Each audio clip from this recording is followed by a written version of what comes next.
¿vale? Tener en cuenta que al final para mí en un tema de automatización industrial son todo elementos que son entradas o son salidas. Hablando de sensores serían entradas. O bien van a tener un contacto, que es el que me va a dar una señal, ya sea en cableado o sea un PLC, o va a ser un equipo electrónico que me va a dar paso de corriente a una determinada entrada o una determinada parte del circuito. Lo que es digital van a ser elementos que conducen o no conducen, en resumen. Con lo cual, ¿qué más da que sea un detector de presión, que sea un detector de humos, que sea un detector de lo que sea? ¿Vale? Si entramos en la parte de analógica, bueno, ahí tiene más miga porque entra la parte de calibración y demás, que en campo da lugar a bastante trabajo, ¿no?, de mantenimiento. Pero bueno, en cuanto a su funcionamiento, es una señal analógica de 0 a 10 voltios que tampoco tiene más misterio. Bueno, el relé. Este rápidamente, porque este ya lo conocemos cómo funciona y hemos visto su principio de funcionamiento cuando vimos la parte de diseño. Una bobina que magnetizamos mediante un circuito eléctrico, que es la bobina, ¿no?, del relé, la famosa bobina que nosotros dibujamos siempre en los circuitos, con ese rectángulo, ¿vale?, y con su numeración de bornes, que es A1 y A2.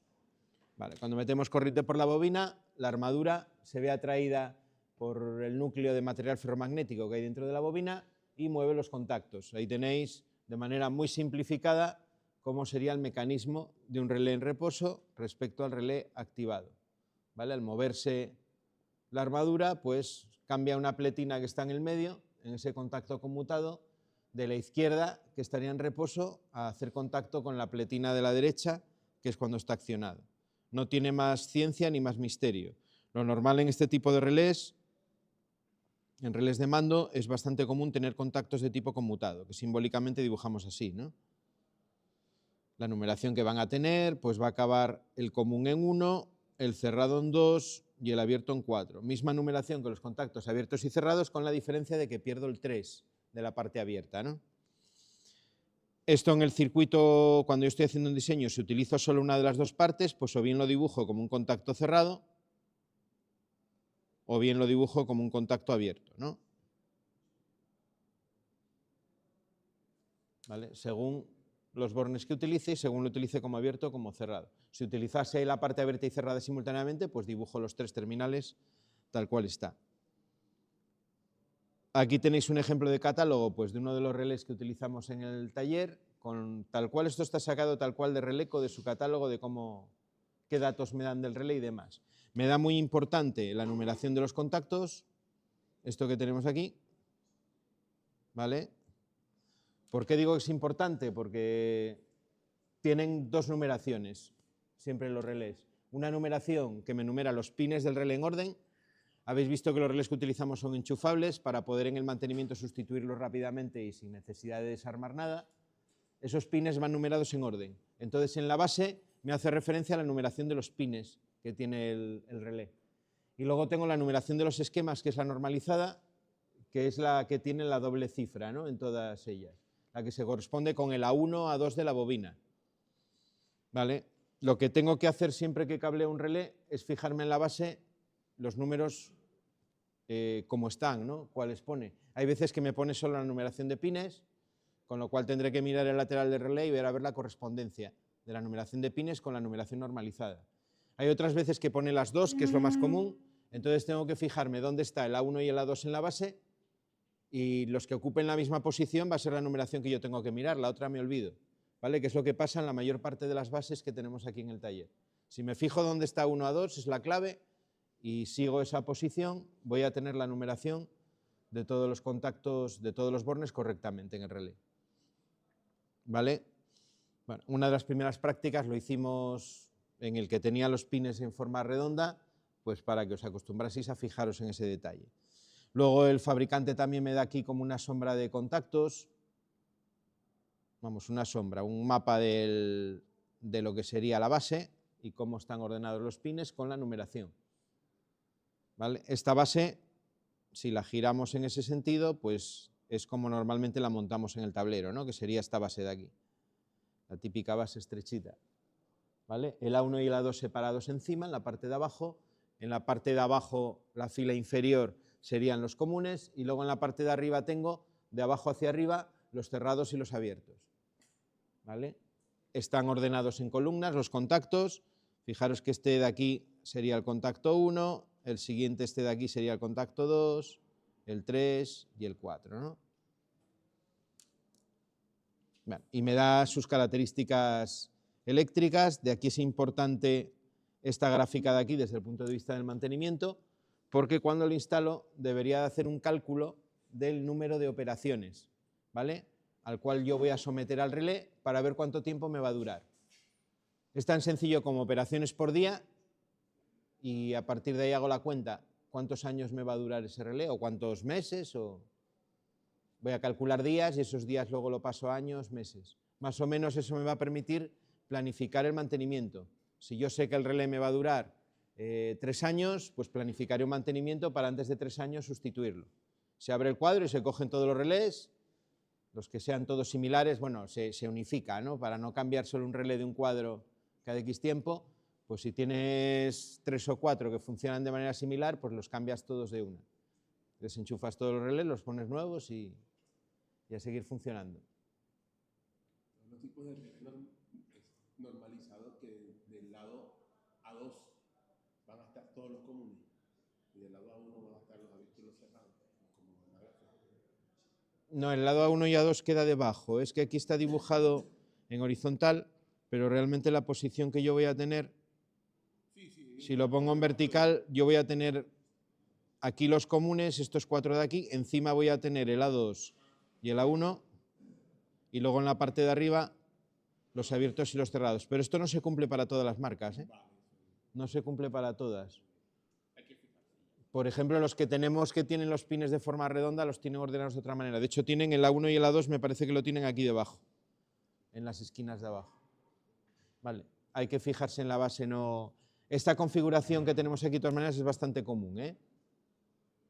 Hay un montón de fabricantes que la usan. Releco la usa, BB, los de Siemens también vienen las bases de Siemens con este mismo orden de contactos. Nada, y fijarse y no tiene más ciencia. ¿Para qué sirven los relés? ¿Para qué sirven? Bueno, sirven para muchas cosas. La principal, como salidas de los autómatas. Lo normal es manejar PLCs a 24 voltios en continua, con salidas a 24 en continua. En cada salida voy a poner un relé. De esa manera estoy aislando lo que es la salida electrónica del PLC del circuito eléctrico que yo conecto en esa salida del PLC. Lo estoy separando mediante un relé. El relé en esa forma o utilizado de esa manera sería como un elemento de aislamiento, ¿vale? Como un elemento de aislamiento. A veces se le añade, en el caso de placas electrónicas y PLC, se les añade antes un optoacoplador, que es lo que conecta con el relé. Pero bueno, en el caso de PLCs, en cada salida de continua del PLC, de transistor, le meto un relé. De esa manera, cualquier cortocircuito, cualquier problema que haya en los circuitos que yo estoy mandando, nunca afecta al PLC porque por el medio tengo el relé. Se me estropearía el relé, lo sustituyo y sigo funcionando, ¿vale? La idea es protección del PLC. Sirven para aumentar el número de contactos de un determinado elemento. Pues, por ejemplo, si tengo un sensor que tiene un único contacto y yo necesito utilizar varios contactos en un circuito, pues el sensor alimenta directamente la bobina del relé y automáticamente los contactos del relé es como si fuesen contactos del sensor. También me puede servir con un contactor o con cualquier elemento, que yo quiera aumentar el número de contactos, puedo utilizar relés para hacerlo. En circuitos con pequeñas cargas también se utilizan como elemento de control, en circuitos, por ejemplo, de telecomunicación, en circuitos de alarmas, ¿vale? Como señal de mando en calefacciones se suelen utilizar. En lógica cableada como señal de mando, lógicamente. Y a veces para transformar señales de un valor de tensión a otro. Si yo tengo varios circuitos, uno en una tensión pequeña y otro en otra tensión grande, pues yo puedo alimentar con la tensión pequeña el relé y el circuito de tensión grande ponerlo en el contacto de salida del relé. De esa manera, desde un circuito puedo actuar en otro circuito. Es lo que se dice también un encendido indirecto, ¿no?, de una carga. Por ejemplo, en los centros de transformación, en el cuadro de comunicaciones, todas las señales se transmiten a través de relés. Llegan a las comunicaciones, el cuadro de comunicaciones actúa sobre unos relés y esos relés son los que están conectados sus contactos a las celdas de media tensión y le dan la orden de apertura, de cierre o la orden que haya que dar. Por eso si abrís un cuadro de comunicaciones de un CT, veréis ahí un montón de relés, pues muchas veces incluso de esta misma marca, azules, como los que usamos aquí, ¿vale? Esta marca ahora, por cierto, creo que ya no se fabrica, o se fabrica con otro nombre desde China o algo así. Pero vamos, ya no se ven como se veían. Pero es que unos años que abrías cualquier cuadro de cualquier sitio y veías relés de estos azules por todos los lados. Bueno, luego tengo los relés a borna, ¿vale? Es un relé montado dentro de lo que sería una borna. El ancho viene a ser el de una borna más de fuerza, ¿no? De las de 6 milímetros de sección. Aunque el cable que va a cablear aquí va a ser mucho más estrechito porque son de mando, ¿no? El relé estaría en la parte de arriba, es la parte blanca de esa borna que tenéis ahí, y tiene la ventaja que me permite agrupar un montón de relés en un espacio de cuadro muy pequeño. Estos son los típicos que se utilizan en las salidas de los PLCs, por ejemplo. Se utilizan bastante estos. En muchas marcas se puede sustituir el relé, ¿eh? El relé va enchufado en la parte de arriba y se puede también quitar y poner. Otros no, depende ya de la marca. Normalmente tienen solo un contacto, ¿vale? Estos tienen solamente un contacto por cuestiones de tamaño. Hay alguno por aquí, os lo paso para que le echéis un ojo.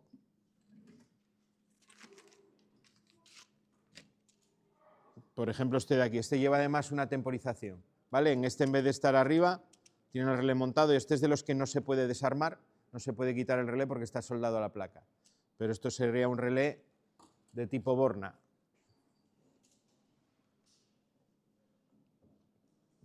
Un detalle importante sobre los relés y sobre los contactos en general, ¿vale? Esto es importante tenerlo en cuenta y esto lo pregunto siempre.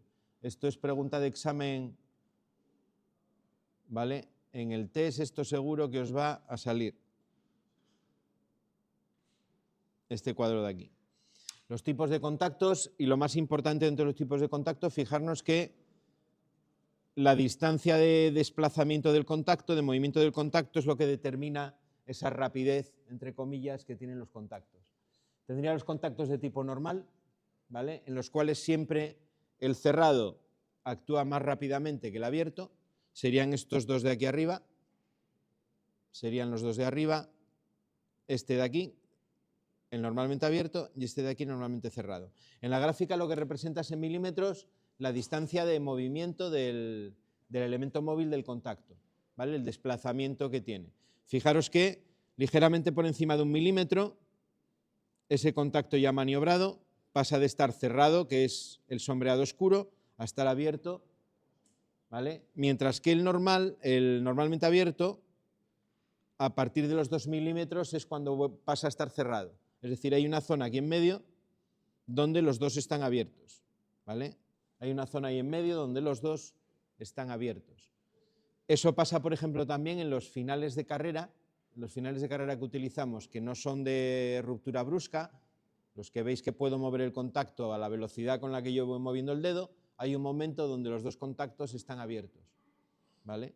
Si sigo moviéndolo, pues ya se cerrará el abierto, y si lo libero, pues vuelve a estar el cerrado en su posición de reposo, ¿vale? Esos son los normales, cómo se comportan los elementos que tienen contactos normales. Luego tengo los especiales. El relé se comporta así, los finales de carrera, si no son de ruptura brusca, ¿vale? Siempre lo que tenéis que quedaros es que el cerrado es un poquito más rápido que el abierto, ¿vale? El cerrado siempre es un poquito más rápido que el abierto. Y en un uso continuado de ese componente va a aguantar más tiempo funcionando bien el cerrado que el abierto. El primero que se va a estropear cuando el muelle empiece a perder sus propiedades va a ser el abierto, porque tiene un recorrido mayor, no por otra razón. Luego, dentro de los especiales, tendría los adelantados, cambian su estado antes de los normales, los retrasados, que lo cambian después, y los solapados, donde hay un momento en el medio donde los dos están cerrados.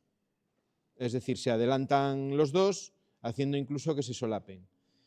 Ejemplos de todos estos, o representado con las distancias, ¿no?, de accionamiento. Tenéis el adelantado, que sería ese de ahí. Fijaros que respecto al normalmente abierto normal, pues ligeramente ya por encima de 1 milímetro ya se cerraría. El normalmente cerrado adelantado no hay tanta diferencia, pero va un poco antes que el normal. El retrasado, pues lo mismo, tanto en el abierto como en el cerrado.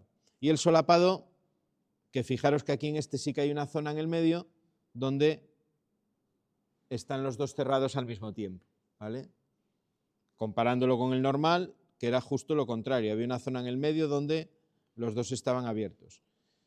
Aquí no se ve muy bien, pero en el símbolo se indica ese tipo de contacto de esta manera. El que es adelantado, abierto, se le añade aquí una pequeña rayita en ese sentido, ¿vale? En el cerrado, que es adelantado, se le añade en este sentido, hay una pequeña rayita, y en los retrasados en sentido contrario, ¿no? Se pone la rayita hacia afuera y en el cerrado se pone la rayita en ese sentido, ¿vale? Estos serían los adelantados y estos serían los retrasados, ¿vale? Y luego en el solapado se pone una raya así en los dos sentidos, ¿vale? El símbolo sería algo así. Lo digo porque aquí no se ve muy bien, está sacado de la norma y está ahí acostado y no se ve muy allá. Eso es como señalo yo en un esquema, que ese contacto es de tipo adelantado, retrasado, solapado. ¿Se usa más como seguridad? Se usa más como seguridad que pase la corriente.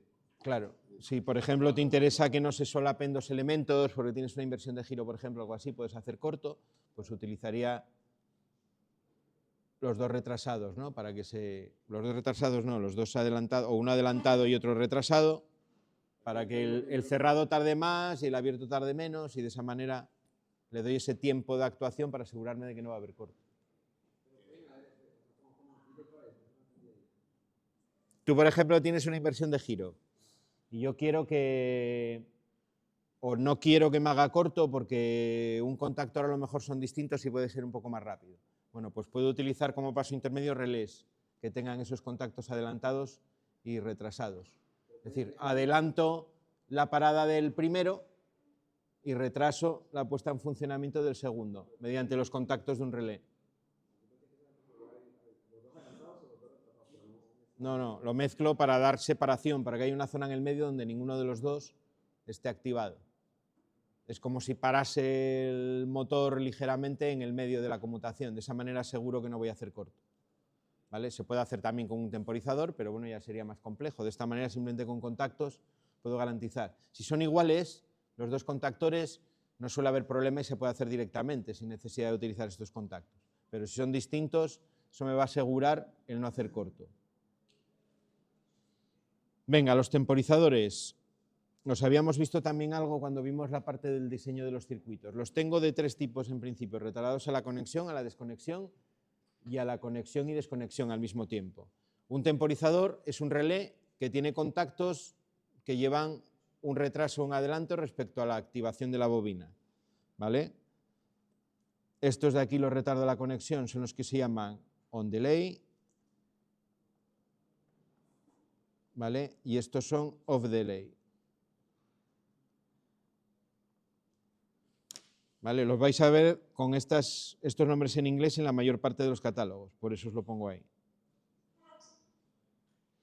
Respecto a la simbología, que ya la habíamos visto también, el retardo a la conexión en la bobina le añado un cuadrado a la izquierda con un aspa, el retardo a la desconexión le añado un cuadrado completamente relleno. En cuanto a los contactos, el símbolo que le pongo al contacto que va retardado a la conexión es como una letra C, es la regla mnemotécnica que yo uso, ¿vale? Y la doble raya, o le puedo poner la línea discontinua, que tienen el mismo significado en la simbología que es unión mecánica, ¿vale? Uno es a letra C, entre comillas, o esa semicircunferencia, con doble raya, dos rayitas paralelas o con una línea discontinua, indicando unión mecánica. Y en el retardo a la desconexión, pues en sentido contrario, ¿no? Así o así. Si recordáis que esto es igual que la curvatura de una letra D de desconexión mayúscula, pues lo podéis recordar también fácilmente. Luego las bobinas, retardo a la conexión y retardo a la desconexión. El diagrama que aparece aquí es lo que llamamos un cronograma, donde indicamos los tiempos de actuación, ¿no? Representamos en la vertical la actuación o el reposo, con ese escalón de ahí, cuando sube para arriba es que está activo y cuando baja es que está desactivado o no está activo. Y representamos la bobina por un lado, que sería esta primera señal de aquí,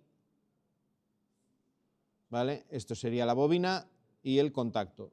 Retardo de la conexión, fijaros que el contacto, desde que yo activo la bobina, que sería este momento, tarda un tiempo en activarse el contacto, ¿vale? Es lo que estoy representando en el cronograma. El retardo de la desconexión, en el momento de conectar la bobina se conecta también el contacto. Cuando desconecto la bobina es cuando empieza a contar el tiempo y al cabo de ese tiempo se desconecta el contacto. Y luego la conexión-desconexión pues tiene las cualidades de los dos. Tiene un retardo para conectarse y otro retardo para desconectarse. Según cómo sea el tipo de temporizador, ahí tenéis los tipos que hay, pues o bien tiene una rosca como este de aquí que es electromecánico, o bien tiene dos rosquitas, una con los rangos de tiempo y otra dentro de cada rango para escoger el tiempo concreto, que sería el caso de los electrónicos, o este de aquí que tiene una rosca grande también, los que acoplamos en los temporizadores, estamos exactamente en el mismo caso, ¿vale? Estamos exactamente igual.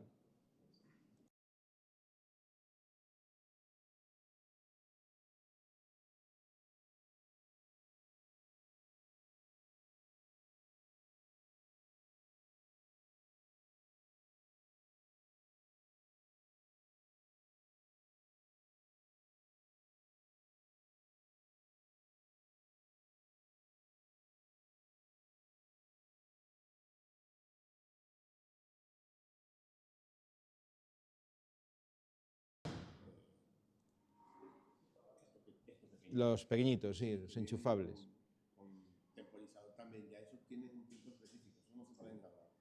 Sí, estos tienen dos rangos exactamente igual. Tienen el tiempo dentro del rango aquí arriba y luego la rosca la tienen en la parte de abajo, con los márgenes. Exactamente igual que el electrónico ese que había ahí. Esto, yo digo los verdes, este que estamos viendo ahora. Ese tiene una rosca en el frontal, me parece.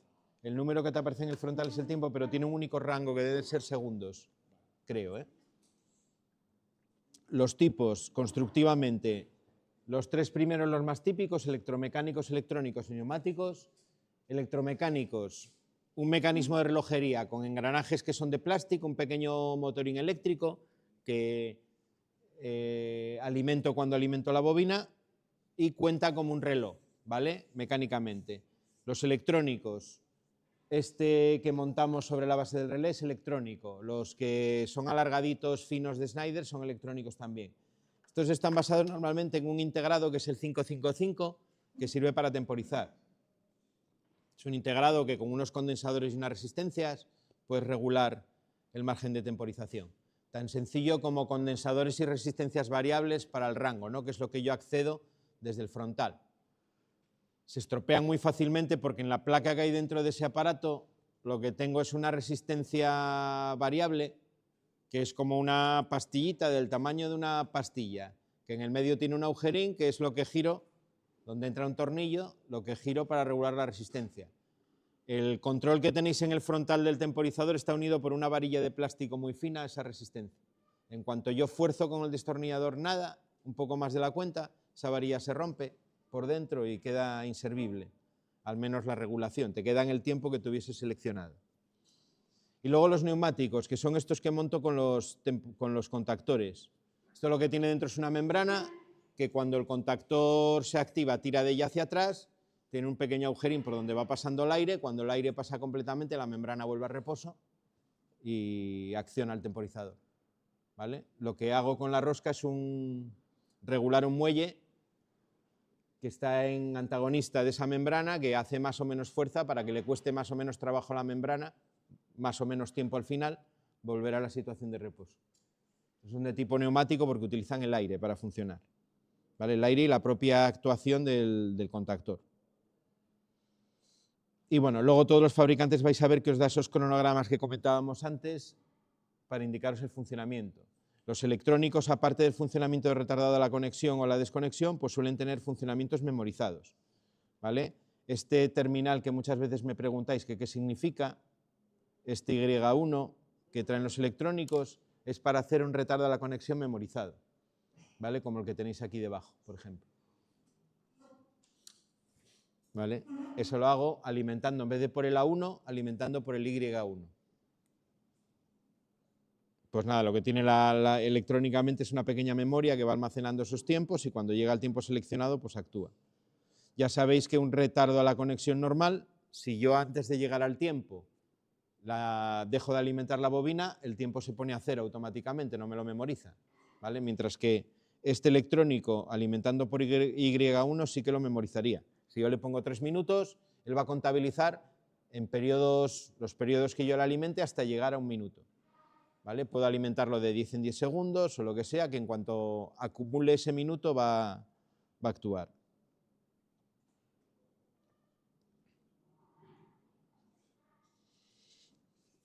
Bueno, más cosas de circuitos de mando. La pulsatería. La pulsatería es bastante variada, ¿vale? Bastante variada. En cuanto a formas, sobre todo, hay pulsadores que son de tipo rasante, como los que tenemos montados en aquellos cuadros de ahí, que están pensados de tal manera que si yo apoyo la mano en el cuadro, no voy a actuar sobre el pulsador. Lo que tienen es un borde rígido, el pulsador está en medio, tengo que pulsar con un dedo dentro de ese embellecedor que tienen o de ese borde, porque si no, no voy a poder presionar. Si presiono con la mano, con la palma de la mano, no actúan. ¿Vale? Esos son los que se llaman rasantes. Los tengo que no son rasantes, ¿vale? Por ejemplo, el saliente este que tenéis aquí en medio, ¿vale? Es la parte que pulso sobresale sobre el borde del pulsador, con lo cual simplemente apoyando la mano soy capaz de actuar sobre él. Tengo las setas, que hay un montón de variedades, todas estas que tenéis aquí. Se llaman setas porque la parte de actuación sobresale por los lados, como si fuese el capuchón de una seta, ¿no? Normalmente las setas se quedan enclavados, tienen enclavamiento, de tal manera que yo tengo que hacer algún tipo de acción para poder desenclavar. O bien tirar de los bordes, sería el caso de este primero de aquí, lo que tengo es que tirar de los bordes de la seta hacia afuera. El del medio, lo que tendría que hacer sería girarlo para desenclavar. Los tengo de llave, que sería ese de ahí, que tengo que meter una llave y girarla para poder desenclavar. ¿Vale? Los de llave normalmente están asociados a dispositivos de seguridad. En, no sé, todo lo que es alta tensión, media tensión, en centrales, para actuar sobre ciertos dispositivos siempre van a llevar una actuación de llave, con un sistema de setas y demás. Esas setas a veces hay más de una, de tal manera que ahí el jefe de turno tiene una llave o puede acceder a una de las llaves, el operario accede a otra. De esa manera se aseguran, si enclavan una determinada posición, pues que va a poder trabajar el operario en condiciones de seguridad sin que nadie pueda rearmar, ¿no? Porque él se va a guardar la llave, va a accionar la seta o el dispositivo de enclavamiento que tenga, se guarda la llave y aunque el jefe de turno dé su llave y lo active, hasta que él no ponga la suya no se va a poder funcionar, ¿vale? Bueno, y lo mismo con el jefe de turno, ¿no? Porque puede haber más de un trabajador, etcétera, etcétera. Bueno, luego respecto a los colores, bueno, respecto a los contactos que teníamos antes aquí, hay muchos tipos de accionamientos manuales, aparte del pulsador. Ahí tenéis dibujado lo que sería, por ejemplo, un interruptor, ¿vale? El símbolo de un accionamiento manual en general es este de aquí. Si yo le añado las dos rayitas aquí a los lados, sería el símbolo de un pulsador. Si yo le añado a este de aquí el enclavamiento, que es ese ángulo que pongo hacia abajo, eso sería un interruptor, ¿vale? Hay veces que el interruptor simplemente se dibuja así, como un accionamiento manual en general, ¿vale? Si yo a esto le añado, por ejemplo, una flecha hacia afuera, estoy indicando también que es un pulsador y lo puedo hacer así o lo puedo hacer con la doble raya como tenéis ¿no? Eso es como lo hacen, por ejemplo, en la norma italiana, lo hacen de esa manera, ¿vale? Si alguna vez topáis con una máquina que viene de Italia, pues es muy probable que en los esquemas los tenga dibujados así, los pulsadores. Eso es norma europea y está armonizada y lo podéis ver en planos de aquí también, ¿eh? La tradicional que había en España en las normas UNE, que vienen de las normas DIN alemanas, pues es estos que están a la izquierda, ¿vale?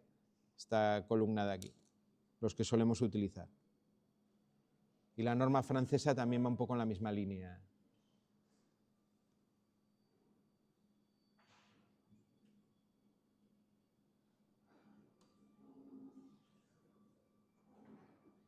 España tecnológicamente, y sobre todo en las instalaciones eléctricas, la herencia tecnológica que tenemos aquí es sobre todo alemana, ¿vale? Fue inglesa en la primera parte del siglo XX, finales del XIX. Quien vino a industrializar aquí fueron los ingleses, pero a partir de los años 30 y demás, por razones políticas obvias, la tendencia fue hacia Alemania. Y de hecho las normas españolas, muchas de aquellos años, son copias de las normas DIN alemanas tal cual, ¿vale? Las normas francesas hay cierta diferencia, las italianas tienen lo suyo también diferente, pero las españolas son iguales. Venga, el tema de los colores. Los colores normalmente tienen significado, ¿vale? Y tienen significado distinto al que tienen en normas de otros sitios. Por ejemplo, las normas americanas, las que vienen de las normas de Estados Unidos, tienen significados incluso contrarios a lo que aparece ahí, ¿vale? Bueno, ¿cuáles son esos significados? Rojo, normalmente emergencia, parada de emergencia, medidas antiincendio, muchas veces lo utilizamos para parada, para una parada normal de la máquina también. Amarillo va relacionado con todo lo que es seguridad, funcionamientos anormales, problemas que haya en una máquina, normalmente señalizan en amarillo. Por ejemplo, quiero señalizar un disparo de una protección, yo lo haría en amarillo, ¿vale? Si quiero poner, en este caso no estamos hablando de señalización, sino de pulsadores, pues lo pondría en amarillo, ¿no? Para el caso de algún funcionamiento normal o una parada que voy a hacer de la máquina, pues para hacer cualquier tipo de intervención, como os pone ahí. Verde sería el normal, que utilizamos muchas veces para arrancar una máquina, ¿no? Para la marcha. Azul, funcionamientos forzosos, por ejemplo, para una alarma recibida en una máquina, sería correcto utilizar ese color azul. Y luego blanco, gris, negro, normalmente se acompañan de algún tipo de dibujo o de pequeña señal en el frontal y se pueden utilizar a voluntad para lo que queráis, ¿vale? Pues no sé, en puente grúa para las flechas de movimiento de un sentido o de otro, se acompaña de una flecha, pero en general blanco, gris y negro los puede utilizar a voluntad. Ahí os pone algún ejemplo, pero se podrían utilizar para lo que sea. ¿Por qué os decía que en la norma americana se utiliza al revés? Porque normalmente la marcha y el paro en máquinas que vienen de Estados Unidos vienen al revés. La marcha sería el rojo y el verde sería el paro. Ahí lo razonan al revés. El paro es el verde porque es el que me pone la máquina en condiciones de seguridad. Me la para. Si la máquina está parada no hay ningún tipo de peligro, ¿no? Por eso lo pone en verde. Mientras que el rojo me pone la máquina en marcha. La máquina cuando está funcionando es cuando puede haber problemas de seguridad. Aquí lo miramos en Europa, se mira al revés. Pero bueno, es... Lo que sí se utiliza en común es el símbolo del palito o el circulito para indicar la marcha o el paro. Eso sí que es común, ¿vale? Y bueno, el típico símbolo que estáis cansados de ver en todos los aparatos, cuando combino los dos, ¿no? El palito con el circulito, que significa marcha y paro en el mismo. Cuando tengo un pulsador que me hace marcha y paro, combino los dos símbolos en uno para indicar que es la activación, ¿no? Ese pulsador. Bueno, con los pilotos de señalización, pues algo muy parecido. El código de colores se parece bastante, ¿vale? Ahí era lo que se estaba diciendo antes, una señalización de un térmico, pues con una señalización de color amarillo, pues sería lo adecuado. Rojo, aviso de un posible peligro, estados de existencia de una actuación inmediata. El verde, el estado normal. Azul, funcionamiento forzoso. Y luego el blanco, que se acompaña normalmente también de algún tipo de serigrafía o de señalización, que lo puede utilizar para lo que quiera, ¿vale? Lo vais a ver muchas veces en el formato de una baliza, que se llama, que son varios pilotos luminosos montados en una columna, en un lateral de una máquina, en la parte superior, en el cuadro, de tal manera que puedo indicar mediante el código de colores si la máquina está funcionando correctamente, si hay una parada de emergencia en amarillo, si está parada, ¿vale? Normalmente son balizas de 4 o 5 iluminaciones de diferentes colores. Venga, otro elemento que es muy amplio, que hay cantidad de ellos. Sabérselos o haberlos vistos todos es casi imposible. Son los interruptores de posición, lo que nosotros llamamos también finales de carrera. Por regla general son pulsadores pensados para que actúe mecánicamente una parte móvil de una máquina sobre ellos. Un portón para detectar que llegó al final de su recorrido, en un usillo para detectar esos finales o recorridos intermedios del movimiento, en, no sé, en puentes grúas, en cualquier cosa que tenga una parte móvil que yo quiera detectar la posición, se pueden utilizar estos interruptores. Son de tipo 100% mecánico, es decir, hay un contacto entre las dos, entre lo que yo quiero detectar y el sensor para que se produzca la detección. Es decir, tiene que presionarlo. Tengo en principio dos tipos, que son los de control, que son los que nosotros estamos utilizando, y luego los hay también de potencia. Los de potencia son los que actúan directamente sobre el circuito de fuerza. Van a tener unos contactos que pueden manejar mayor corriente y luego van a tener una serie de muelles, van a ser todos de ruptura brusca para que la apertura o el cierre sea brusco y eliminar el tema del arco. Respecto a su composición, los que se componen de varias referencias tienen una pinta como esa de ahí. Eso está sacado del catálogo de Telemecánica, de Schneider, ¿vale? Tenéis por un lado el cuerpo, por otro lado la cabeza, el dispositivo de ataque y sumando los tres tendría el interruptor de posición. Y hay una cuarta parte que ahí nos lo pone normalmente, que son los contactos que van dentro del cuerpo, ¿vale? El cuerpo sería la carcasa, normalmente estanca en ese tipo de finales de carrera, y lo que es el final de carrera en sí se metería dentro de esa carcasa, ¿vale? Según cómo ponga la cabeza y el elemento de ataque, pues tengo un montón de combinaciones. Los tengo de tipo antena, cuando el movimiento de la máquina no es muy preciso, o quiero hacer, o tengo una determinada distancia, pues los de tipo antena son bastante adecuados. Los hay de tipo antena además que actúan en cualquier dirección. El móvil les puede llegar desde cualquier dirección, que actúan perfectamente. Los de tipo roldana, estos pues los tengo en varias ejecuciones, ¿no? Los tengo con una roldana que es ajustable, se puede dar más o menos longitud, los tengo en una longitud fija, los tengo como este de aquí que hace un codo, esos son los que se llaman escamoteables, esos actúan solo en un sentido del movimiento del móvil. La cabeza se pliega y no actúa, y en el sentido contrario es cuando lo arrastra, lo empuja y hace que se presione. ¿Vale? Los vamos a ver en segundo, sobre todo neumática, que se utilizan mucho de ese tipo. Tienen aquí una rótula, el brazo tiene como dos partes, ¿vale? Y aquí sería la roldana, ¿no?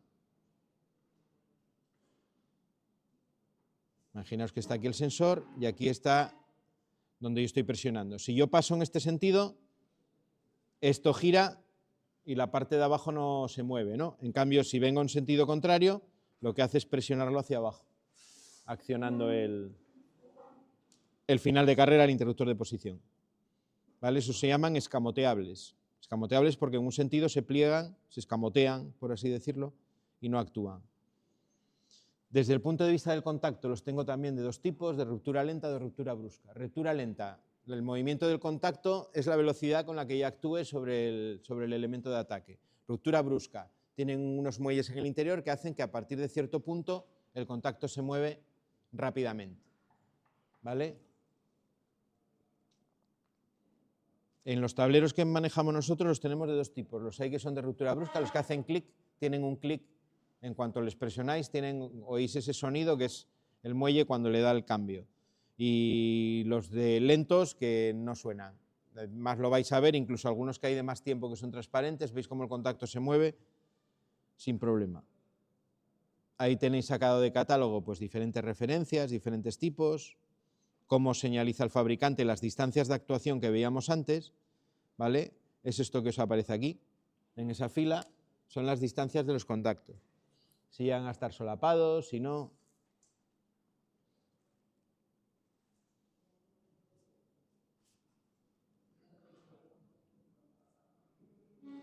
¿Vale? Y ahí tenéis más.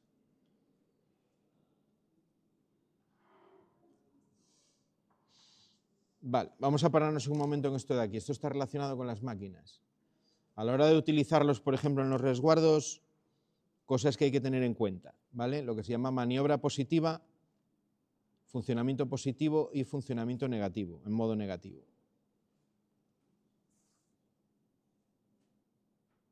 Bueno, nos pone la definición primero que aparece en la norma de lo que es un término maniobra positiva. La ejecución de una separación de contacto como resultado directo de un movimiento fijo de la unidad de mando del interruptor mediante elementos no flexibles, es decir, que no dependen de un resorte. La maniobra positiva de apertura es un movimiento de apertura que garantiza que los contactos principales de un interruptor han alcanzado la posición de abierta, cuando la unidad de mando se halla en la posición off. Lo que vamos a intentar con esto de la maniobra positiva es poder parar las máquinas o actuar en las máquinas en condiciones de seguridad, ¿vale? Que es lo que nos explica a continuación el funcionamiento en modo positivo y el funcionamiento en modo negativo. ¿Cómo conseguimos esta maniobra positiva? Pues utilizando los elementos de ruptura brusca, que os lo ponen con esta flecha de aquí, ¿vale? Es decir, conseguir que el movimiento del contacto, para conseguir esa maniobra positiva, sea lo suficientemente rápido y asegurarnos de que el movimiento se produjo. De esa manera, el elemento para poder ser utilizado como elemento de seguridad, pues es adecuado, según la norma, ¿vale? Un final de carrera, por ejemplo, que no tenga esa ruptura brusca, no lo podría utilizar nunca como un elemento de seguridad. No lo podría utilizar pues, para un resguardo, por ejemplo, de una máquina, herramienta, ¿vale? Y luego lo que es el funcionamiento en modo positivo y en modo negativo. Esto es la manera en la que yo utilizo los contactos abiertos y cerrados en un resguardo de una máquina, ¿vale? Puedo hacerlo en modo negativo, que sería esta primera parte de aquí, ¿vale? Aquí tendríais cómo estaría al final de carrera con la máquina en funcionamiento. Lo que os representa aquí sería la parte móvil de la máquina, ¿vale? Que actúa sobre ese elemento móvil. Con la máquina en funcionamiento el contacto estaría cerrado, ¿vale? El contacto estaría cerrado. Con la máquina parada yo giré el resguardo, esta parte de aquí, y el contacto, fijaros que se ha abierto, ¿vale? Y el contacto se ha abierto. En este caso lo que estaría utilizando la máquina, en el resguardo por ejemplo, sería un contacto normalmente abierto.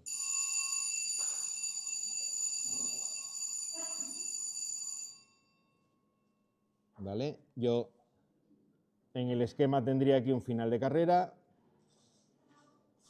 con un contacto abierto y cuando yo cierro el resguardo presiono ese final de carrera y la máquina puede funcionar.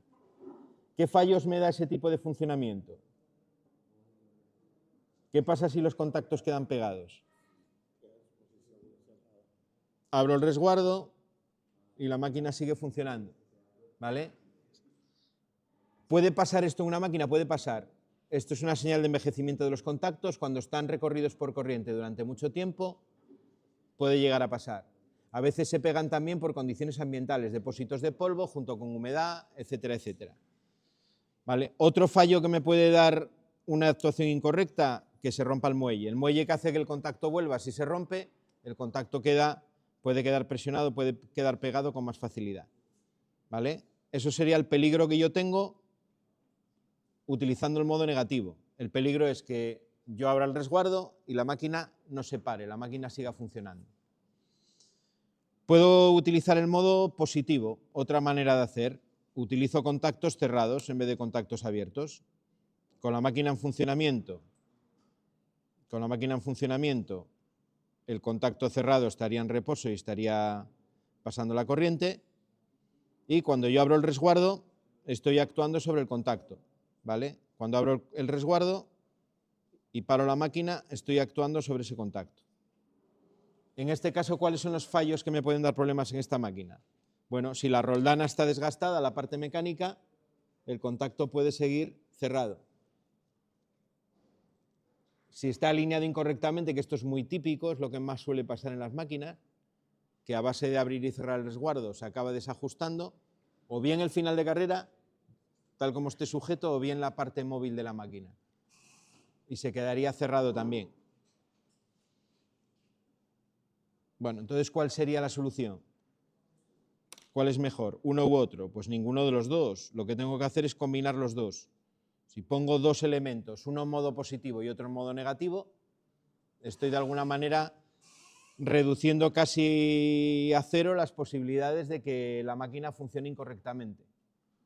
En cuanto falle uno de los dos, el otro va a seguir actuando y me va a parar la máquina, ¿vale? Yo pondría aquí los dos, tanto el abierto como el cerrado, los pondría en serie, ¿vale? Y si falla uno de los dos, el otro, como está en serie, sigue funcionando y me detiene la máquina. Dos finales de carrera. Sí, pondría dos y funcionando de manera diferente, uno con contacto abierto y otro con contacto cerrado. De tal manera que me cubro más o menos los fallos de un tipo y los fallos del otro. Sería lo que llama aquí el modo de funcionamiento combinado. Ahí os pone el ejemplo con la típica verja, ¿no?, que se desliza para acceder a la parte de corte, por ejemplo, de una máquina, una parte móvil de una máquina. El que está a la derecha está en modo positivo y el que está a la izquierda está en modo negativo. En cuanto yo desplazo hacia la derecha esa verja, ya voy a estar presionando este de aquí, ¿vale? Y voy a liberar este de aquí y la máquina estaría parada. ¿Que me falla uno de los dos? Ponte que te falla este. Bueno, sigo teniendo este de aquí que me va a detener la máquina. Como tengo los dos contactos en serie, al final la corriente no puede pasar y la máquina no funciona. ¿Vale? Esto del modo positivo y el modo negativo es un problema que, si trabajáis en mantenimiento, lo vais a ver en las máquinas. Muy típico en los talleres de mecanizado que cuando una máquina empieza a fallar los resguardos, en vez de parar la máquina, hacerle un mantenimiento, normalmente lo que hay que hacer es ajustar los finales de carrera, o si hay algún elemento que está desgastado, sustituirlo por otro mecánicamente. En vez de hacer eso, el operario de máquina, que normalmente son gente que está formada también, que tienen una FP y saben hacer cosas, puentea los dos contactos del final de carrera y a funcionar. Y luego te encuentras la máquina pues peligrosa, ¿no? Cosas como que se abre el resguardo y no se para y cosas así. Entonces, bueno, lo vais a ver porque es una chapuza muy típica, ¿eh? Son chapuzas que se hacen no a mala idea, sino por las prisas del día a día, de la producción y demás, ¿vale? Es que a veces pues no se puede parar o no sé, hay prisas o bueno, lo de siempre. Lo veríais ahora cuando estáis en empresa, que en la manera en la que se trabaja en el día a día, dependiendo de la tarea, pues puede ser muy diferente. Bueno, a lo mejor alguno tuvo suerte y estuvo en una empresa que todo el ritmo es tranquilo, pero quien haya estado en industria seguro que ha habido momentos de mucho movimiento. Bueno, y sensores. Vale, esta parte es importante, esto lo pregunto también siempre, ¿vale? Esto que tenéis aquí en esta pregunta siempre lo pregunto en el examen, ¿vale? Siempre lo pregunto en el examen. Tipos de sensores y cómo se conectan. Tipos de sensores, tengo dos, a grandes rasgos, digitales y analógicos, según el tipo de señales que emplean. Digitales, señales todo o nada. Pueden ser de corriente continua, pueden ser señales de corriente alterna. Conduce corriente, no conduce corriente. Le pongo tensión, no le pongo tensión. Señales digitales y además binarias, por regla general. Y luego tengo los analógicos, que manejan señales continuas, que pueden tomar cualquier valor dentro de un rango. Por ejemplo, los sensores analógicos de 0 a 10 voltios.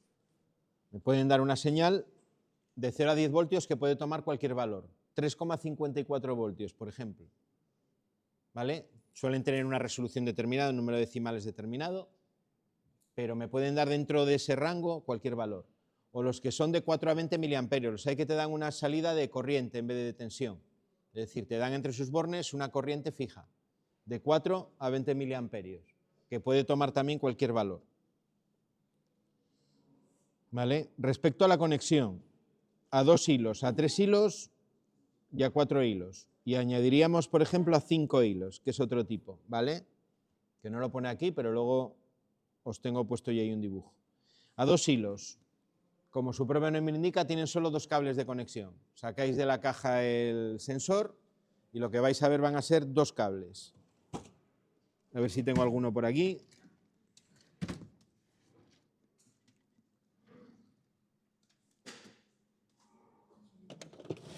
Lo llegué a tener.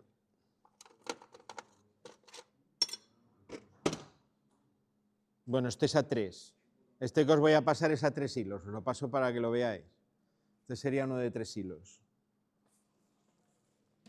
Vamos a ver si tengo el de 2.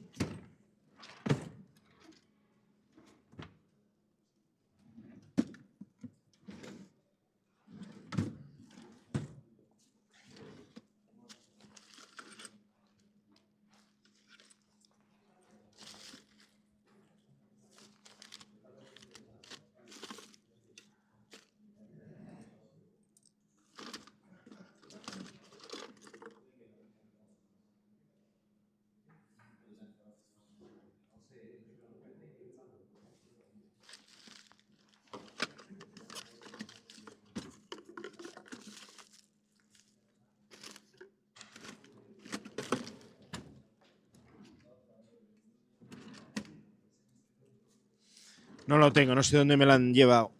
No sé dónde me lo han llevado ese.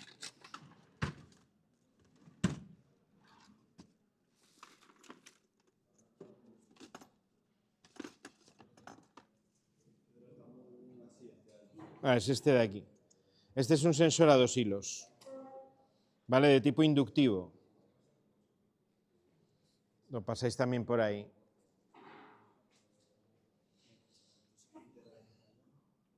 En esos sensores lo que hago es alimentar por el positivo por uno de los lados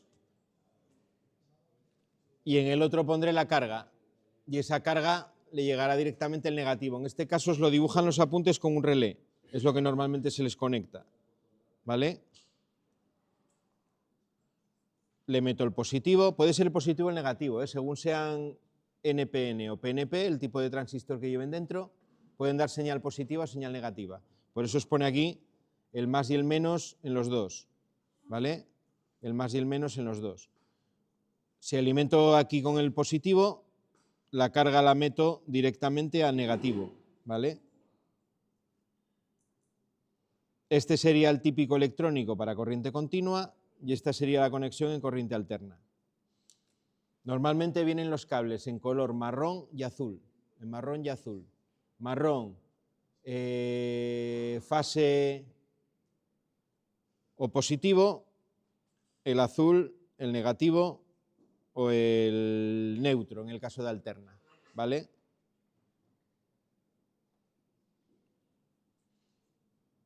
Vienen iguales para alternas y... Los hay, no sé si el que os pasé, a 2 hilos se puede utilizar en alterna y en continua. Los hay que sirven para las dos. Tienen una electrónica dentro ya que les permite funcionar desde 12 voltios o 20 voltios en continua hasta 240 en alterna. Tanto en continua como en alterna con todos los valores intermedios. Bueno, lo cual está bastante bien porque con una sola referencia que tengas, para cada diámetro de los que tengas en una planta industrial, por ejemplo, pues lo puedes poner en cualquier circuito. Está bastante bien. Normalmente tienen, bueno, luego lo vemos en los inductivos, cómo son físicamente, ¿vale? Esos serían los de 2 hilos. ¿Cómo sacan la alimentación? Bueno, la alimentación tiene una pequeña alimentación de microamperios, que es la que necesitan, pues para poder detectar, para poder funcionar. Luego ya darían paso de corriente a través de la bobina, ¿vale? Porque alguien, no sé, puede plantearse, yo la primera vez que vi esto me pregunté, vale, si aquí tengo un receptor que está desactivado, ¿cómo pasa corriente por dentro del elemento? Pues pasa corriente porque aquí lo que tengo es una bobina, ¿no? Entonces aquí está pasando una pequeña corriente de microamperios, que es lo que hace que la electrónica que yo tengo aquí dentro funcione, suficiente para que funcione y detecte, ¿vale? Todos estos sensores siempre tienen circulación de corriente. A veces incluso los pones con un relé y en el LED del relé que le pones a su salida ves que está ligeramente iluminado debido a esa pequeña corriente que pasa por dentro, que sí que te señaliza, pero no es suficiente para que la bobina actúe, ¿no? La del relé. Luego tengo los de 3 hilos, que son muy similares, pero la salida está separada de la alimentación. Es decir, tendría borne positivo, borne negativo de alimentación, ¿vale? Y luego tendría un tercer borne, que es el que pone ahí como out, otras veces lo pone con una S de salida, ¿vale? Los tengo de 2 tipos, NPN o PNP. Eso depende del tipo de transistor que tenga en en el interior. Los NPN pues tienen un transistor de tipo NPN y los PNP tienen un transistor de tipo PNP, ¿vale? Para acordarse, los PNP empiezan por P de positivo, te dan salida positiva. Los NPN empiezan por N, te dan salida negativa, ¿no? Con eso ya os podéis acordar, si tenéis uno PNP, la salida es positiva. Si yo aquí le meto, lo estoy alimentando a 24 voltios en corriente continua, en la salida voy a sacar 24 voltios, porque es salida positiva.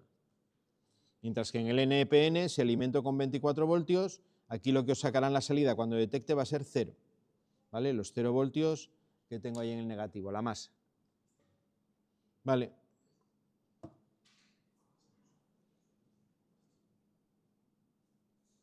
Estos los vais a topar sí o sí, ¿eh? Estos, tanto los de 2 hilos como los de 3, se utilizan muchísimo a nivel industrial. Y luego tengo los de 4 hilos. Los de 4 hilos, que aquí ya hay diferentes tipos. Los tengo de tipo PNP y NPN como los anteriores. La diferencia con los anteriores es que tienen dos salidas. Una salida abierta y otra cerrada. Una que os está dando conducción cuando está en reposo, que sería la salida cerrada, y otra abierta que os dará conducción cuando detecte. ¿Vale? Entonces siempre vais a tener una de las dos salidas activada. Esos serían los dos que tenéis en la parte de arriba, el A y el B. Son normalmente de tipo electrónico. Y luego tengo el C y el D, que serían los que llamamos con salida libre de potencial, a 4 hilos con salida libre de potencial. Normalmente eso es lo que tienen, es un contacto de tipo mecánico. Los anteriores tienen salida transistor electrónica, aquí tengo un contacto, que puedo conectar normalmente a la tensión que yo quiera dentro de un margen. La salida con relé libre de potencial o con contacto libre de potencial significa que la puedo poner al potencial que yo quiera. Puedo ponerla, como es el ejemplo C, a la misma tensión de la alimentación del sensor, o puedo ponerla en un segundo circuito de corriente alterna diferente al circuito de corriente continua que alimenta el sensor. ¿Vale? Eso es muy útil pues, cuando combino diferentes tensiones en el circuito de mando. Este tipo de sensores se llaman también universales, porque me valen para conectar con cualquier autómata, con cualquier sistema, tenga la tensión que tenga. Porque la tensión del receptor, si es un PLC, pues se la voy a meter por aquí. Por aquí le voy a meter la tensión que yo necesite. Me va a valer con cualquiera. ¿Vale?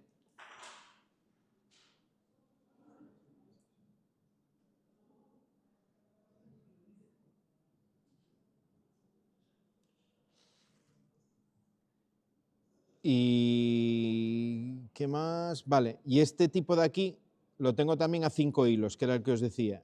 5 hilos es cuando en vez de tener un único contacto abierto, lo que tiene es un contacto conmutado en el interior, como la célula fotoeléctrica que usamos aquí en el taller, ¿vale? Que la tenéis ahí dibujada. Sería un sensor a 5 hilos con salida libre de potencial. A 5 hilos con salida libre de potencial. Libre de potencial la célula que manejamos aquí, porque de hecho tengo que meterle por el común la fase para que funcione. Tengo que meterle por el común la fase. ¿Vale?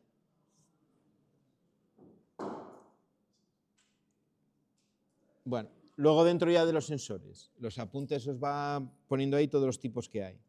Presostatos que sirven para medir presión, muy usados porque hay un montón de procesos industriales donde tengo que medir la presión de líquidos, de gases o de lo que sea, de fluidos en general. ¿Vale?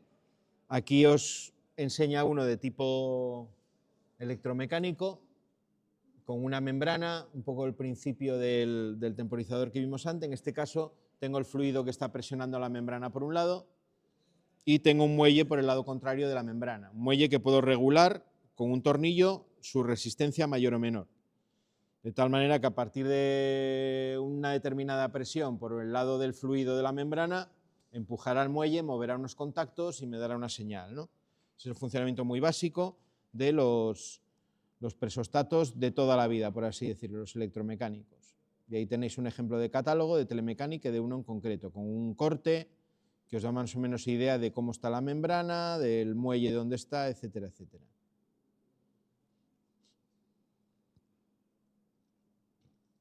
Bueno, luego tendríamos los detectores de proximidad inductivos. Sirven para detectar metales sin contacto mecánico. Pueden hacer las veces de un final de carrera sin que lleguen a tocarse, ¿vale? Las distancias sí es cierto que suelen ser pequeñas, de milímetros, las distancias de detección de esos sensores. Sirven solo con materiales ferromagnéticos, no sirven con el acero, por ejemplo, ¿vale? Como el acero es un material muy utilizado constructivamente en industria, pues sí que nos sirven para muchas máquinas, ¿no? Vienen con un roscado en diferentes diámetros y con unas roscas para poder regular la actuación la distancia de actuación del sensor. Este tipo de sensores siempre necesitan, a la hora de instalarlos, un ajuste fino cuando vaya a ponerlo, pues para ajustar esa distancia a la que se va a quedar del elemento que tiene que detectar con precisión, ¿vale? Por eso el roscado y por eso se pueden desplazar adelante y atrás. Bueno, ahí os dice pues las ventajas, ¿no? Pues, os sirven para ambientes corrosivos, húmedos con atascos, sirven para detectar objetos sin contacto, con lo cual pueden ser objetos frágiles o que estén recién pintados, ¿vale? Tienen cadencias de funcionamiento muy elevadas, al ser electrónicos pueden funcionar dentro de kilohercios incluso de detección, pueden dar salidas de tren de pulso sin problema. Ahí tenéis sacado de catálogo pues cómo el fabricante os explica las distancias que tiene detección un determinado modelo y cómo es el área de detección, ¿no? La zona que está más sombreada aquí, por ejemplo, sería el campo electromagnético que genera. Al final lo que hace el sensor tiene un campo electromagnético generado por él mismo y una electrónica que detecta dentro del circuito de la bobina de ese campo cuando yo meto una masa metálica. Cuando meto una masa metálica va a haber un transitorio que le va a dar un pequeño pulso dentro de ese circuito eléctrico y hay una electrónica que lo detecta. Al detectarlo lo transforma en una activación o no de la salida de ese sensor. ¿Vale? Funciona, por ejemplo, pues como los lazos que utilizamos para detectar coches, pero en pequeñito. Esto sería la versión reducida y un lazo de detección de coches es lo mismo, pero en grande. El lazo lo que cogemos es cable de 1,5 y de 2,5, le dais un par de vueltas así en forma rectangular o cuadrada, lleváis los dos cables al sensor y lo mismo, cuando llega el coche, que tiene normalmente una masa metálica importante, modifica transitoriamente el campo magnético de esa bobina y una electrónica que hay asociada con esa bobina lo detecta, esa variación, y lo transforma en una activación de un relé o de una salida. ¿Vale? Pues esto es lo mismo.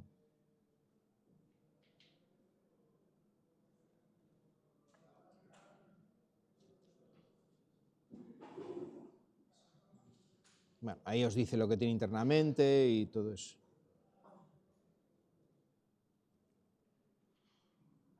Las conexiones que llevan entre ellos, ejemplos de lo que vimos antes, la conexión a 2 hilos, la conexión a 3 hilos, ahí lo tenéis, sacado también del catálogo del fabricante, cómo se indican las conexiones.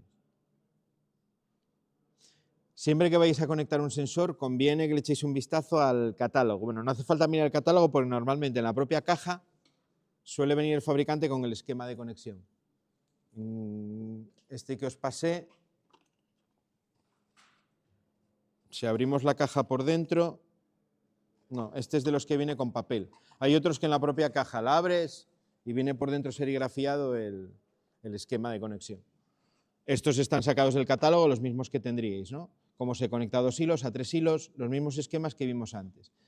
¿Cómo es posible asociarlos cuando están a 3 hilos? ¿Vale?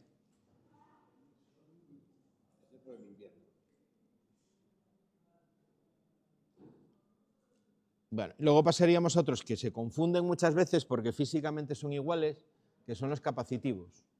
¿Vale? Físicamente es también como un cilindro roscado con 2 tuercas, pero funciona diferente, o sirve para cosas diferentes. Esto es un sensor también de proximidad. De hecho, cuando se dibujan en un esquema, se utiliza el mismo símbolo, que es este, el de sensor de proximidad.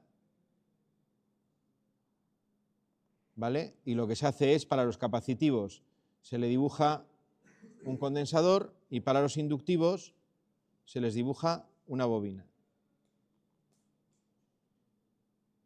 ¿Vale? Este sería el capacitivo y este sería el inductivo.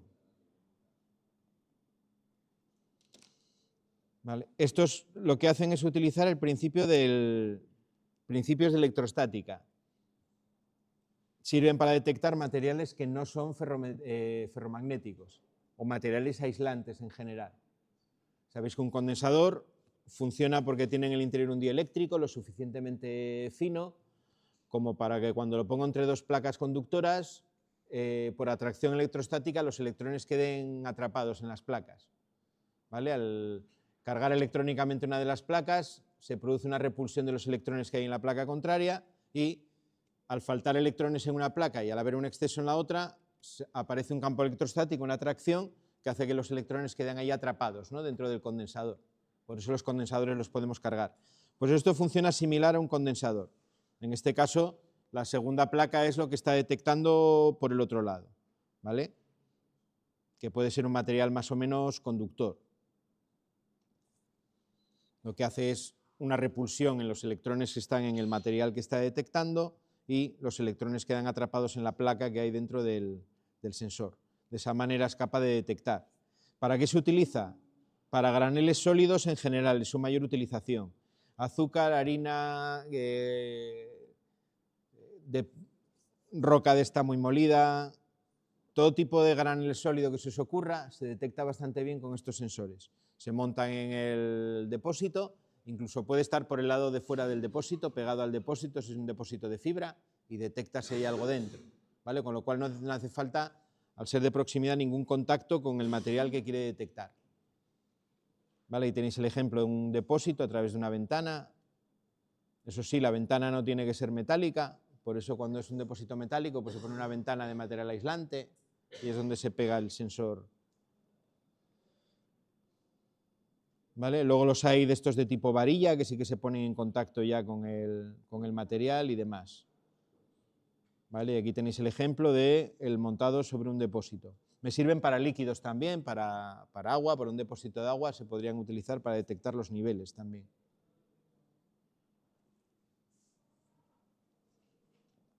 Estos, al no haber contacto, pues no tienen averías como las boyas, ni se enredan los cables de la boya, ni tienes problema. Son bastante cómodos de utilizar. Luego tendríamos los fotoeléctricos. ¿Vale? El principio de los fotoeléctricos pues es un haz de luz infrarroja, normalmente, que o bien rebota en un reflector y vuelve al sensor, son los que llamamos de tipo reflex, que tienen el emisor y el receptor en el propio sensor, o bien monto la parte del emisor en un lado y la parte del receptor en el otro, enfrentados, que sería el de tipo barrera. ¿Vale? Lo que tienen es un diodo emisor de luz infrarroja, ¿vale? Y enfrente lo que montan es un fototransistor. Fototransistor es un transistor que conduce la corriente entre el colector y el emisor si le llega la luz, ¿vale? Si aquí incide la luz, esto conduce, ¿vale? Es como si fuese un interruptor controlado en este caso, por luz. Si yo monto el emisor en un sitio y el receptor en otro, tengo uno de tipo barrera, ¿no? ¿Vale? Me está dando detección. Si yo pongo un objeto en medio que me interrumpa el haz, es cuando o bien deja de detectar o detecta, depende de cómo funcione, porque puede funcionar de las dos maneras.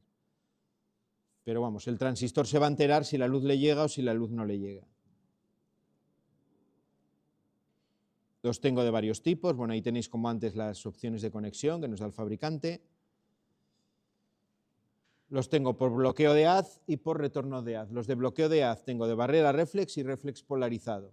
Barrera cuando el emisor y el receptor están separados, que además puede ser lo que normalmente en los catálogos aparece como barrera, que es cuando tengo varios montados en línea, ¿no? Lo que van a obligar ahora o están obligando a poner en los ascensores, que no vale solo con un haz, sino tengo que tener un montón de ellos montados uno encima de otro, de tal manera que te detecten a diferentes alturas. Eso sería una barrera.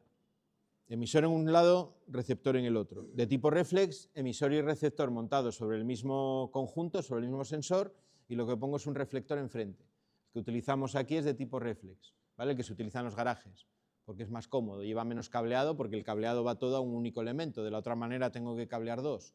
Pongo el reflector enfrente y bueno, para distancias no muy largas van perfectamente bien. Los de barrera me dan distancias más largas, eso sí, tengo que regular el haz con mucha precisión. Los reflex me permiten distancias más cortas. ¿Por qué? Porque el haz se va perdiendo, ¿no? La luz, cuando se transmite en el aire, va perdiendo intensidad muy rápidamente. La luz ambiente, y con la luz infrarroja pasa exactamente lo mismo. ¿Vale? Se va abriendo el haz cada vez más, pero va perdiendo efectividad. Por eso el reflex tiene cierto límite, no sé si son 5 o 6 metros, a partir de ahí ya es más conveniente utilizarlos de tipo barrera. Y luego el reflex polarizado. En este lo que se pone son unos filtros polarizadores para direccionar lo que es el haz, de tal manera que solo el receptor que esté polarizado en el mismo sentido le va a dar la detección.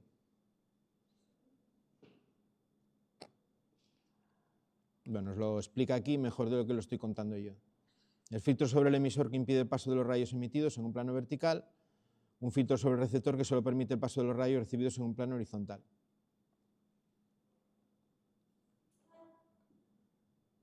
Y bueno, luego están por retorno de haz, ¿vale?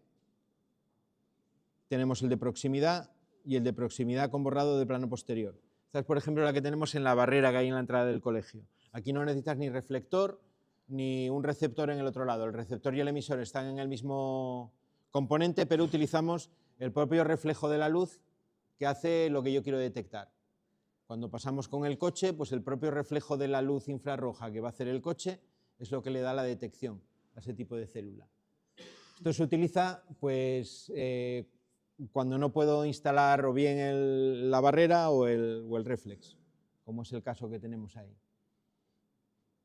Por ejemplo, en condiciones de exterior, ¿no? Como es esa barrera de ahí. En condiciones de exterior, si tú pones un reflector, o se te va a empañar, o le va a caer gotas de agua y va a dejar de reflejar la luz infrarroja y no te va a funcionar bien. Entonces, con uno de este tipo, de proximidad, es mucho más fácil. Sirven para distancias muy cortas, en comparación con los demás. Te detectan hasta 1,5 metros como mucho.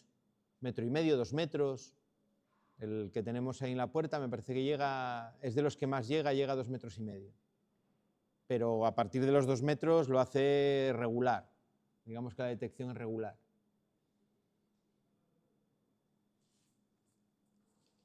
Y son mucho más sensibles que los otros. Y ¿por qué? Porque tienes que asegurarte de que detectas, ¿no? Incluso objetos que no reflejan la luz mucho. Y luego tengo la proximidad con borrado de plano posterior, que es cuando te permite enfocar, digamos, la distancia a la que quieres detectar. Puedes regular concretamente hasta qué distancia exactamente vas a tener el objeto. Este se utiliza pues, en líneas de producción, cuando tienes algo que se está moviendo en un plano posterior a lo que tú quieres detectar y no quieres que te afecte a la detección. Entonces tienes que regular la distancia para que te mida solo donde tú quieres que mida. Esquemas de conexión de fabricante y de cómo se instalarían los diferentes tipos, ¿vale? Por bloqueo de haz, por retorno de haz, los diferentes tipos. Con gráficas de distancias y demás. Bueno, y nos quedaría de esta primera parte, antes de llegar a los motores, lo que es la seguridad de máquinas. Algunas ideas sobre seguridad de máquinas. ¿Vale? Hay un reglamento que nos hace referencia a la seguridad de máquinas y que nos da instrucciones de cómo tienen que hacerse para que sean seguras. Cuando en un taller de mecanizado tienes cualquier tipo de accidente, lo primero que te van a mirar es si la máquina está de acuerdo a la norma de seguridad de máquinas. ¿Vale? Cosas que me dice la norma, que están subrayadas por ahí. Una de las partes más importantes que tiene la máquina es el circuito de mando. Gran parte de las opciones de seguridad van a residir en cómo esté hecho el circuito de mando. Cosas que tengo que tener en cuenta o factores que tengo que tener en cuenta. La fiabilidad de los componentes. Tienen que ser capaces de realizar unas determinadas especificaciones, sus funciones, bajo unas determinadas especificaciones y manteniendo su vida útil. Es decir, tengo que tener componentes fiables, pero además con un mantenimiento. Tienen que conectarse de tal manera que evite los fallos. Lo que aparecía anteriormente cuando vimos la maniobra positiva y negativa, pues sería exactamente eso de ahí. Tengo que poder interconectarlos de tal manera que se garantice la seguridad. Pues si tengo que poner dos, si una maniobra positiva y negativa, los pongo. Si tengo un defecto accidental en el circuito de mando, no producirá la puesta en marcha intempestiva de los elementos móviles de la máquina, la imposibilidad de paro de la misma, la eliminación de las protecciones de los elementos móviles de la máquina. Cuando ponemos el térmico, el contacto cerrado en el circuito de mando, va en la línea de cumplir con eso que me dice ahí. Cuando ponemos los resguardos, exactamente igual. ¿Vale? La variación o interrupción de la alimentación no producirá el arranque intempestivo de la máquina. Si yo pongo en tensión una máquina, nunca debe de arrancar sola. Siempre hace falta alguna acción intencionada para que la máquina arranque. Las órdenes de parada tienen prioridad sobre las de marcha. Eso os lo comenté cuando hicimos la práctica, ¿no? Como por el reglamento de seguridad de máquinas, siempre tengo que tener prioridad al paro sobre la marcha. Respecto al circuito de mando, más cosas que tengo que cumplir. La alimentación del mismo se realizaba preferentemente a través de un transformador. Preferentemente. Nosotros no lo estamos haciendo a través de un transformador, pero lo más normal es hacerlo a través de un transformador. De hecho, las máquinas, la mayor parte de máquinas que tenéis en el taller mecánico, todas tienen un transformador, aunque sea un transformador de aislamiento, de 230 a 230, pero tienen un transformador. No se emplearán autotransformadores, ya que estos no proporcionan una separación galvánica. Se trata de aislar los circuitos. Se conectará a tierra. Esta tierra puede ser separable para permitir comprobaciones. Ese transformador, normalmente la parte que va a hacer las veces de negativo o de neutro, se va a conectar a tierra. Los contactos de mando se conectarán al otro polo, es decir, seguimos cumpliendo con eso de que el neutro no puede ser interrumpido aunque utilicemos un transformador. La parte que conectamos a tierra de ese transformador va a ser nuestro neutro, ¿vale? Y el otro terminal va a ser el terminal de fase, ¿vale? Una avería en el equipamiento eléctrico, como resumen, no tiene por qué comportar estado de riesgo de daños materiales. Los riesgos deben prevenirse adoptando las medidas pertinentes, os doy el número de la norma, que hace referencia a las distintas medidas para reducir los riesgos en caso de avería. Técnicas que se utilizan de conexión, ¿vale? Y ahí os enumero algunas. Todas las funciones de conexión deben encontrarse en el lado no conectado a tierra. Ya lo sabemos, el neutro nunca puede ser interrumpido, pues lo mismo con el transformador. Deben utilizarse dispositivos de apertura positiva, que indicábamos en el apartado anterior. La parada debe realizarse mediante desexcitación, seguridad con rotura de cable. Debe adoptarse medidas de conexión de circuito que eviten el máximo posible los estados de servicio accidentales en caso de avería, simultáneamente mediante contactor e interruptor de posición. Conexión de todos los conductores activos del aparato que deba controlarse. Debe establecerse la conexión a masa de los circuitos de protección.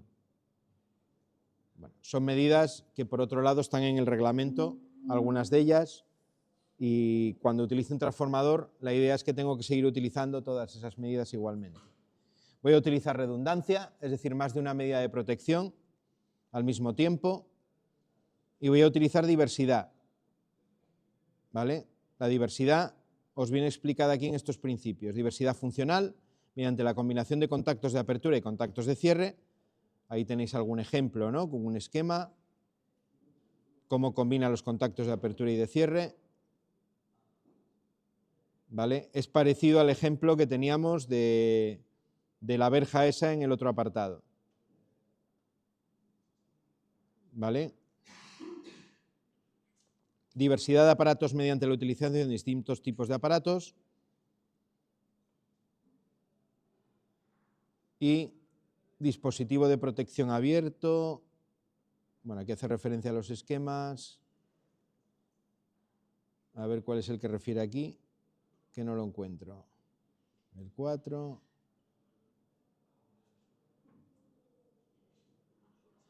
Ah, vale, este de aquí. Utilizar el contacto normalmente cerrado.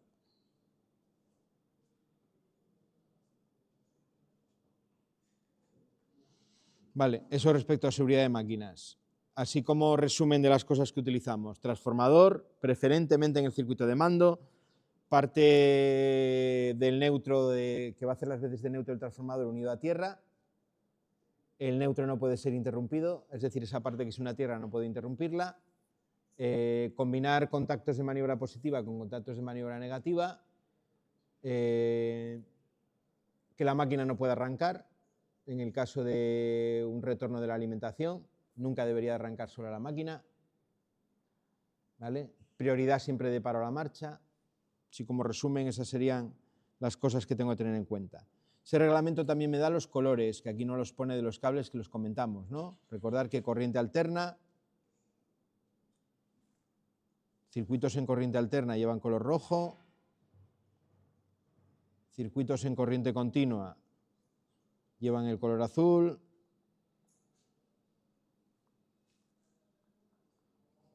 fase de fuerza lleva el color negro, el neutro de fuerza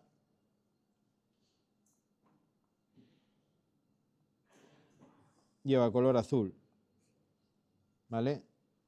Esos son los colores que más comúnmente vais a encontrar en las máquinas.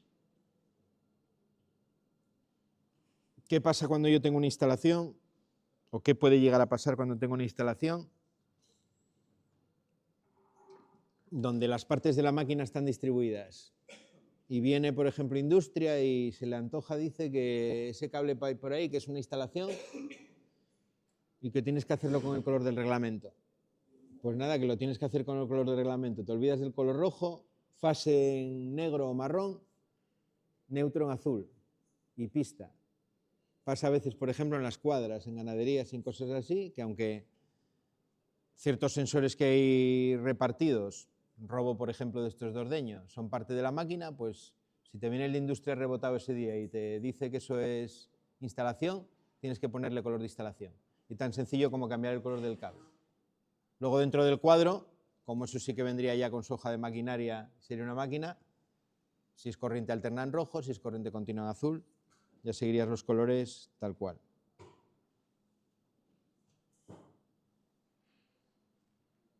Bueno, ¿cómo vamos? Hoy estoy metiendo una buena turra, ¿eh? Bueno, luego en la última hora haremos taller.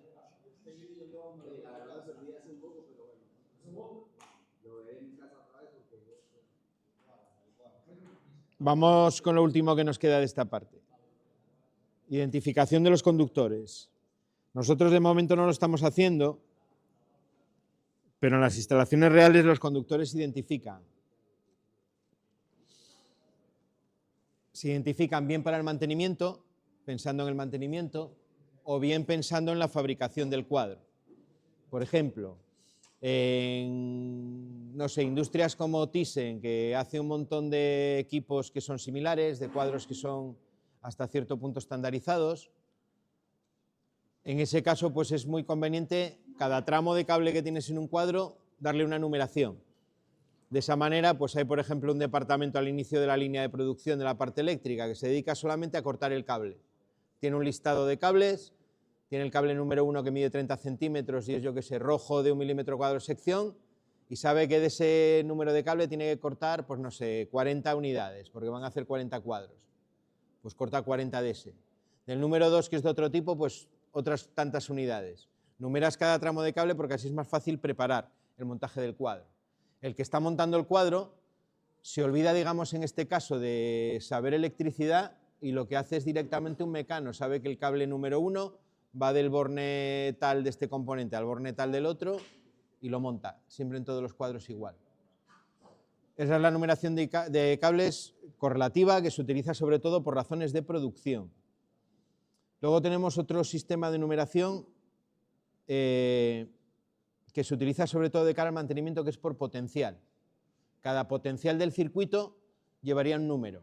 Es la que nosotros vamos a utilizar el año que viene cuando numeremos los circuitos.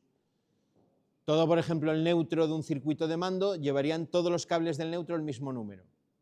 De tal manera que si yo abro el cuadro y veo bornes, por ejemplo, con el número 27, y sé que el 27 corresponde con el neutro, pues todos los 27 que yo tengo en el cuadro son todos neutro.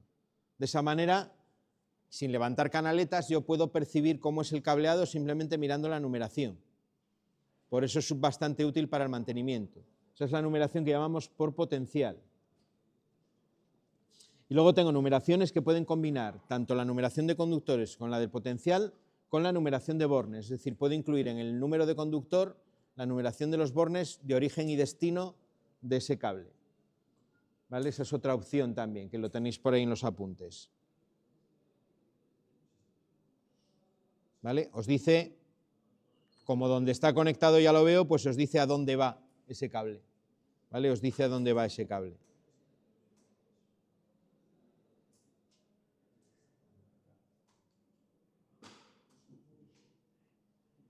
Bueno, y más ejemplos ahí de numeraciones.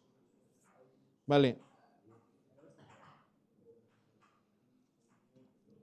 Desde el punto de vista de cómo son esas conexiones y cómo se señalizan, pues tengo diferentes métodos. Desde terminales que se pueden imprimir con la numeración que queráis, anillas como tenemos nosotros que se meten dentro del cable, es un pequeño brazalete que se mete el cable por el medio y ahí van los números y vas componiendo, ¿no? Como si fuese una pulsera de esas de letras, pues vas haciendo la numeración. Etiquetas que se imprimen sobre bridas, no sé, hay 50.000 métodos. Estas abrazaderas de plástico que tenéis aquí, el sistema PAB, que es bastante útil. La verdad que cada X tiempo sacan uno nuevo, con lo cual de estos hay 50.000. Normalmente son sistemas pensados para que sean fáciles de imprimir. Muchas veces, pues a lo mejor tienes que recurrir a una impresora propia de la marca, pero bueno, si vas a hacer muchos cuadros, te sale bien. O una etiqueta, ¿no?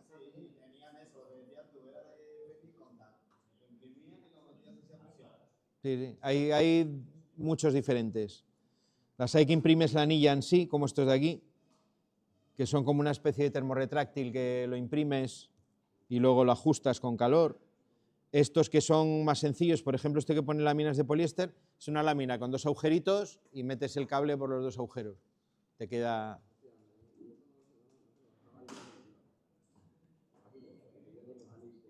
Y luego en mangueras, o cuando son grupos de cables, el brida y un portaetiquetas y más, mucho más sencillo.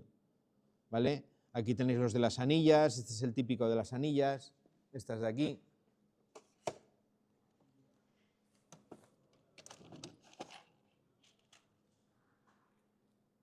Las tiras estas de anillas que vienen con un número, tienes el 3, el 2, el 1, pues vas sacando, las vas poniendo una detrás de otra.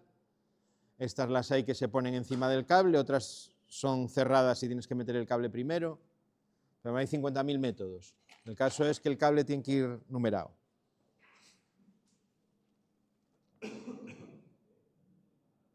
Bueno, ahí os lo cuenta todo. Diferentes tipos.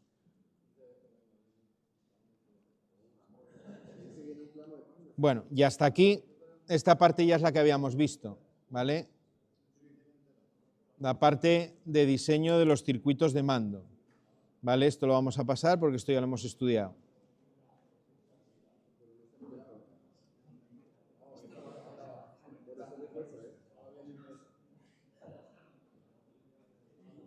Esto fue por donde empezamos el tema, si no recuerdo mal.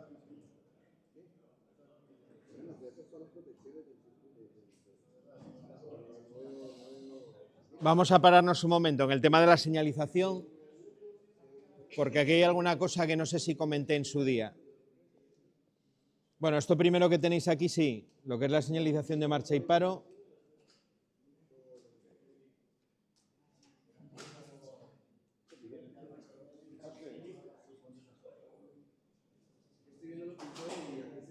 Voy a hacer como Jorge y me voy a enfadar contigo. El tema de la señalización. Señalización de marcha y señalización de paro que tenéis ahí, esto lo habíamos visto seguro. Nos salió en los montajes en las fichas del taller también. Si quiero señalizar paro, utilizo un contacto normalmente cerrado. Y si quiero utilizar marcha, utilizo un contacto normalmente abierto.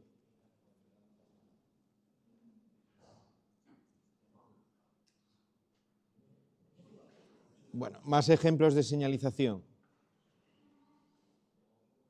Señalización en paralelo con el receptor que quiero señalizar, que la habíamos visto también en el taller, habíamos hecho las dos.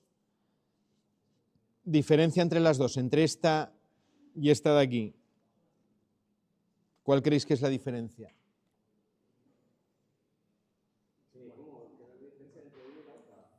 ¿Qué diferencia hay entre señalizar directamente poniendo la señalización en paralelo con el relé, por ejemplo, con el contactor, o señalizar a través de un contacto de ese relé o de ese contactor? Para la de marcha, porque es la que podemos hacer así, la de paro no.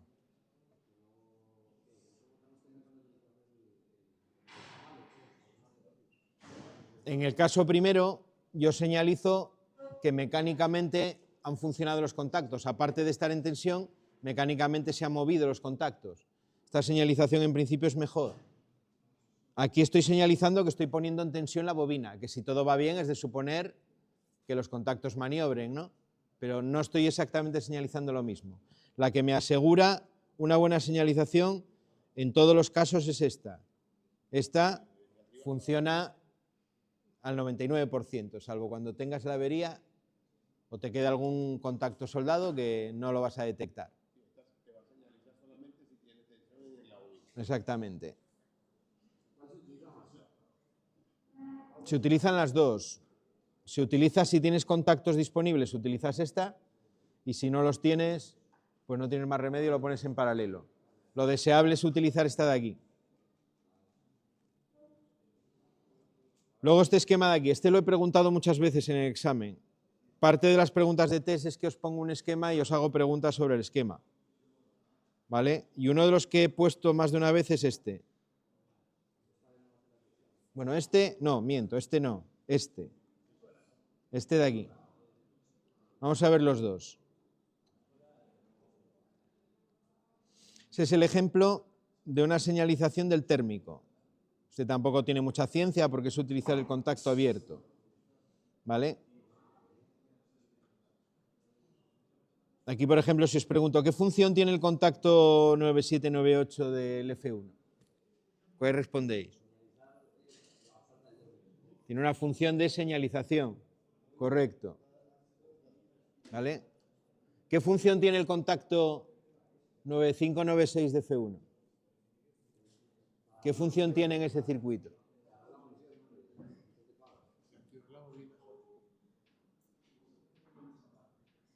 El 9596, ¿qué función tiene? Tiene función de parada, ¿no? Bueno, ese tipo de preguntas son las que se hacen en el test sobre contactos de un esquema. Este de aquí, señalización acústica. ¿Para qué diríais que sirve este circuito?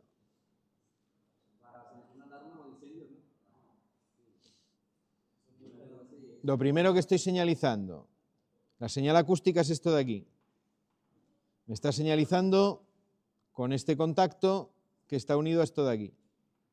Es decir, ¿qué me está señalizando? Lo primero de todo.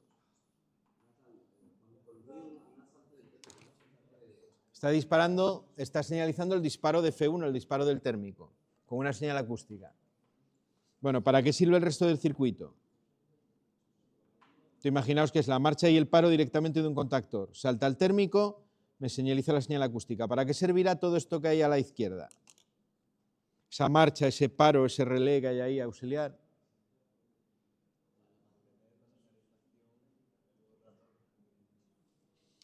Fijaros que aquí tengo un relé K1A y el contacto de K1A está aquí. Si yo activo ese relé, lo que hago es abrir el contacto de K1A, con lo cual desactivo la señal acústica. Y además lo que estoy haciendo, si yo activo ese relé, estoy activando una señal luminosa, que sería esto de aquí. ¿Vale? Estoy sustituyendo la señal acústica por una señal luminosa.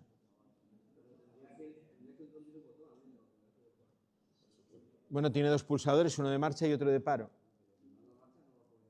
Esos dos pulsadores son lo que diríamos una alarma recibida. Ha saltado el térmico, llega el operario de mantenimiento, le da a la marcha que es S3 y cambia la señal acústica por una señal luminosa. Yo sigo con el defecto, sigo con el F1 abierto, con lo cual si yo paro ahora ese relé volvería a la señal acústica.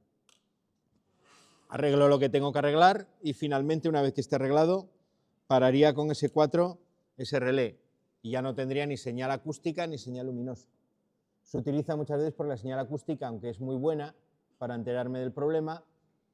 Tener una bocina todo el rato sonando, pues a los 10 segundos ya te dan ganas de romperla, ¿no? Entonces lo que haces es apagarla. El luminoso con el S3, pero ¿en qué parte está desactivando la acústica? Ya lo veo. Este contacto de K1A, el 2122.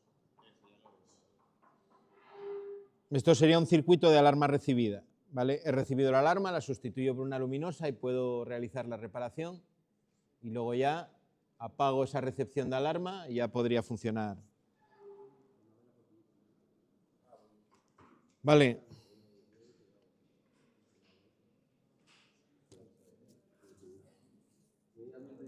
Bueno, mañana veremos esto de los motores. ¿Vale? Mañana, sí. A no ser que prefieras que a última hora te meta el